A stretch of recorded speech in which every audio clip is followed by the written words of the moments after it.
aggregate what they can do with the PST effects, and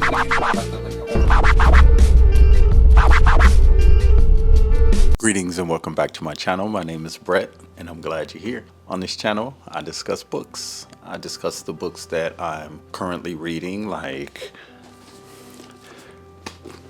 Patches of Fire by Albert French. This is the fourth novel. He's written 5. This is the fourth novel. It was actually the third novel. I've read 3 of the 5, but this will make 4, and I had to put it down for a second. This is his account of his time in Vietnam, where he went off to fight in the war, and I'm still reading that part, but there's another part that follows where he talks about the way that he was treated as a black veteran after the war. I had to put this book down for a second. It's really good, but I had to stop for a second. So I decided to read The Teacher of Warsaw, which is about a 60-year-old teacher at an Jewish orphanage at the time of the Nazi occupation, and he's trying to keep these kids safe. So I decided I was going to go in another direction and read that. Let's get into the books. The first one is by Isabel Allende. Is called Daughter of Fortune. This book was an Oprah Book Club selection. An orphan raised in Valparaiso, Chile by a Victorian spinster and her rigid brother, young vivacious Eliza Summers, follows her lover to California during the gold rush of 1849. She enters a rough and tumble world whose newly arrived inhabitants are driven mad by gold fever, a society of single men and prostitutes among whom Eliza moves with the help of her good friend and savior, the Chinese doctor Tao Chai-in. California opens the doors to a new life of freedom and independence for the young Chilean. Her search for the elusive lover gradually turns into another kind of journey, and by the time she finally hears news of him, Eliza must decide who her true love really is. So, now this book, Shipwrecked. I thought this was really good. It's by Louis Begley, author of About Schmidt, which I haven't read. If you look a little bit closer at the cover, that's a woman's backside, but you can, if you really get in there, you can see like raindrops. I thought that was just like an amazing cover. John North, a prize-winning American writer, has always been faithful to his wife, Lydia. But when one of his novels achieves a special success, he allows himself a dalliance with Leah, a starstruck young journalist, coolly planning to make sure that his life with Lydia will not be disturbed. North is taken off guard when Leah becomes obsessed with him, and he with her elaborate erotic games. Later, when North unfurls the story of his affair for a stranger at a bar, the extraordinary lengths to which he has gone to indulge a powerful desire for self-destruction are finally revealed. Okay, this is called Shipwrecked, and it came out in 2003. It's an older book. So yeah. Next book I picked up is by Dahlia Sofer. It's called The Septembers of Shiraz. In the aftermath of the Iranian Revolution, rare gem dealer Isaac Emin is arrested, wrongfully accused of being a spy. Terrified by his disappearance, his family must reconcile a new world of cruelty and chaos with the collapse of everything they have known. As Isaac navigates the terrors of prison and his wife feverishly searches for him, his children struggle with the realization that their family may soon be forced to embark on a journey of incalculable danger. Okay, so this is Dahlia Sofer. She's an Iranian author. Another book that I picked up was Saints and Villains by Denise Giardina. In the charnel house that was Europe in the Second World War, there were few instances of shining moral courage, let alone secular sainthood. Dietrich Bonhoeffer, the German theologian and Nazi resistor, was the exception. This emblematic figure risked his life and finally lost it through his participation in a failed plot to assassinate Hitler and topple his regime. What we have in here? Okay, so I've gotten to the point where I'm constantly looking through these books, and in here I find an article from the New Yorker called "The Talk of the Town." December 21, 1998, specifically. An article written by David Remnick. Any reporter who has covered the police beat and everyone who is gorged on primetime crime shows can tell you with assurance that the average cop tends to react to a certain variety of domestic disturbance with eye-rolling contempt. The Bickersons are at it again, grumbling all the way. The officer arrives at the domicile, steps around the broken crockery, and over the zinging oaths and invectives, shouts for quiet. A hush descends on the household. Then, as long as there has been no bloodshed or felony, and the parties render their ritual compromises to get along, the patrolman issues his homily and goes on his way. He will be back, of course. He would always be back. The war between the Bickersons will very likely never end. Okay, so this is really interesting. I'll probably take the time to sit back and read that entire thing. And this was something else that was in there, and it is from December 1998, and VIP Yachts is just a little clipping. It's just a little clipping of some sort. It says quality custom liners, so it's regarding bed liners, and it has phone number. Simplify your bed care experience. Okay. This book is called Winch by Dolan Perkins Valdez. Winch, from Middle English windshell, a girl, maid, young woman, a female child. Situated in Ohio, a free territory before the Civil War, Tawawa House is an idyllic retreat for Southern white men who vacation there every summer with their enslaved black mistresses. It's their open secret. Lizzie, Renee, and Sweet are regulars at the resort, building strong friendships over the years. But when Mawu, as fearless as she is assured, comes along and starts talking of running away, things change. To run is to leave behind everything. And for some, it also means escaping from the emotional and psychological bonds that bind them to their masters. When a fire on the resort sets off a string of tragedies, the women of Tawawa House soon learn that triumph and dehumanization are inseparable, and that love exists in the most inhumane, brutal of circumstances, all while they bear witness to the end of an era. You know, we're talking about the moral complexities of slavery.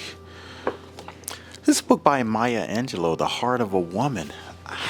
I never knew this book existed.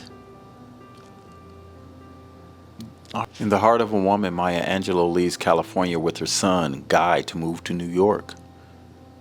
There she enters the society and world of black artists and writers, reads her work at the Harlem Writers Guild, and begins to take part in the struggle of black Americans for their rightful place in the world. In the meantime, her personal life takes an unexpected turn. She leaves the bail bondsman she was intending to marry after falling in love with a South African freedom fighter and travels with him to London and Cairo, where she discovers new opportunities. Okay. The next book I picked up was Dorothy Allison. It's called Bastard Out of Carolina. Get in closer so you can see. Greenville County, South Carolina is a wild, lush place of black walnut trees and weeping willows, sweet tea served on shaded porches. It is also home of the Boatwright family, rough-hewn men who drink hard and shoot up each other's trucks, and indomitable women who marry young and age all too quickly. At the heart of this astonishing novel is Ruth Ann Boatwright, simply known as Bone, a South Carolina bastard with an annotated birth certificate to tell the tale. observing everything with the merciless, keen eye of a child. Bone finds herself caught in a family triangle that will test the loyalty of her mother, Annie. Her stepfather, Daddy Glenn, calls Bone cold as death, mean as a snake, and twice as twisty. Yet Annie needs Glenn like a strong woman needs meat between her teeth. Yet Annie needs Glenn like a strong woman needs meat between her teeth. At first gentle with Bone, Daddy Glenn becomes steadily colder and more furious until their final harrowing encounter from which there can be no turning back. Okay, this is Alchemy of a Blackbird by Claire McMillan. I actually remember, you know how when you're on Audible and you're listening to the different books, this is one of the books that I clearly remember listening to and saying, I want this book. And then I actually found it. After escaping the Nazis in Paris, painter Remedios Varo and her lover, the poet Benjamin Perret, land at Villa de Bel Air, a safe house for artists on the Riviera. In a mysterious bookshop near Marseilles, Remedios stumbles into the world of occult learning, specifically the tarot, and begins her studies with an enigmatic tutor. When travel documents come through, Remedios and Benjamin go to Mexico. There, she is reunited with her great friend and fellow painter, Leonora Carrington, who recently fled a psychiatric hospital in Spain. In their new homeland, the two friends begin their journey of independence and true love. But it is the tarot that enables them to access the transcendent that lies on the other side of consciousness to become the truest surrealist of all. Silke's Journey, I remember this. It's from the author Heather Morris, The Tattooist of Auschwitz.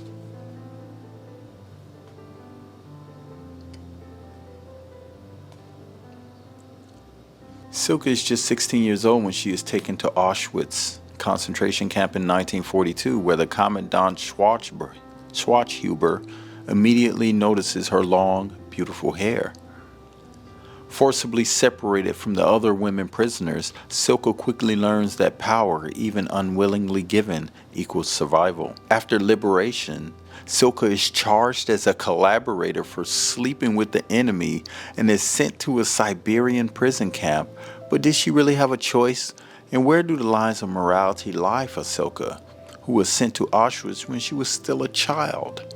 In Siberia, Silke faces challenges both new and horribly familiar, including the unwanted attention of the guards. But when she meets a kind female doctor, Silke is taken under her wing and begins to tend to the ill in the camp, struggling to care for them under brutal conditions. Confronting death and terror daily, Silke discovers a strength she never knew she had. And when she begins to nurse a man called Ivan back to health, Silke finds that despite everything that has happened to her, there is room in her heart for love. Next book is an old book. It's called The Notebook. I haven't read the book, but I did see the movie. Set amidst the austere beauty of coastal North Carolina, in 1946, The Notebook begins with the story of Noah Calhoun, a rural southerner returning home from World War II. Noah, 31, is restoring a plantation home to its former glory, and he is haunted by images of the beautiful girl he met 14 years earlier, a girl he loved like no other. Unable to find her, yet unwilling to forget the summer they spent together, Noah is content to live with only memories until she unexpectedly returns to his town to see him once again. Okay, H.E. Edgman, Godly Heathens. This is interesting, and I didn't read any further than the first line. Jim Echols is a non-binary Seminole teen living in the tiny town of Gracie, Georgia. Known for being their peers' queer awakening, Jim leans hard on charm to disguise the anxious mess they are beneath. The only person privy to their authentic self is another trans kid, Enzo, who's 1,000 long, painful miles away in Brooklyn. But even Enzo doesn't know about Jim's dreams, haunting visions of magic and violence that have always felt too real. So how the hell does the strange new girl in town know about them? Willa Mae Hardy acts like she and Jim are old companions and seems to know things about them they've never told anyone else. When Jim is attacked by a stranger claiming to be the goddess of death, Willa Mae saves their life and finally offers some answers. She and Jim are reincarnated gods who've known and loved each other across lifetimes. But Jim, or at least who Jim used to be, has always been the most benevolent deity. They've made a lot of enemies in the pantheon, enemies who, like the goddess of death, will keep coming. It's a good thing they still got Enzo, but as worlds collide and the past catches up to the present, Jim will discover that everyone has something to hide. Okay, another book that I picked up was Michael Vick, Finally Free, autobiography. Okay. Yeah, he was convicted of mistreatment of animals because he was ultimately found to be responsible for a dog fighting ring. Yeah, okay. And he was a pro football player. It's kind of his comeback story. Won't go too deep into that. Okay, 2 more books.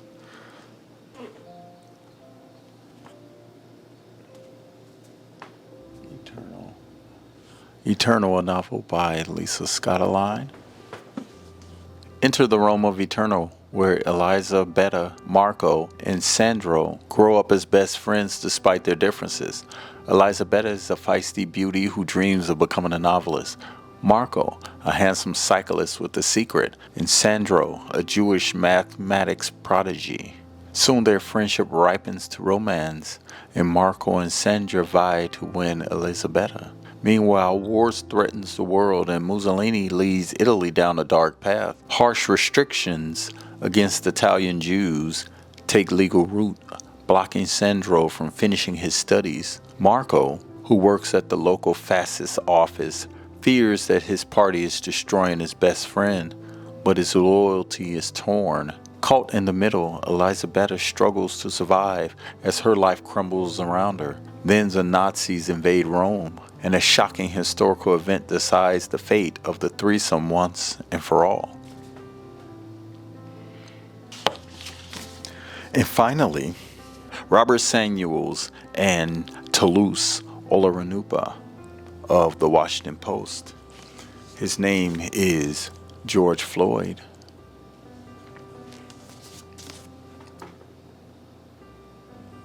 I got this book from Books A Million, and in keeping with Thomas Tversky, I put the receipt in the front of the book. Thought that was a nice touch. Okay, so I won't even go into this, but we know the story. Minneapolis police officer Derek Chauvin in May of 2020 murdered him with his knee on his neck until he died. And this tells the story of George Floyd. Yeah, so that's it. Those are the books that I picked up in my book haul. Let me know what you think of them in the comments below. I want to thank you for watching this video. I'm Brett Bonner. I invite you to subscribe to my channel. Oh man, subscribe. And watch some of my videos. Leave a comment. Let me know what you think of this book haul. Let me know what you think of some of these books. If you've read them, let me know what you thought of them without spoiling. I want to thank you for watching, and I'll see you in the next video. Peace. Create what they can do with the PS team effects, and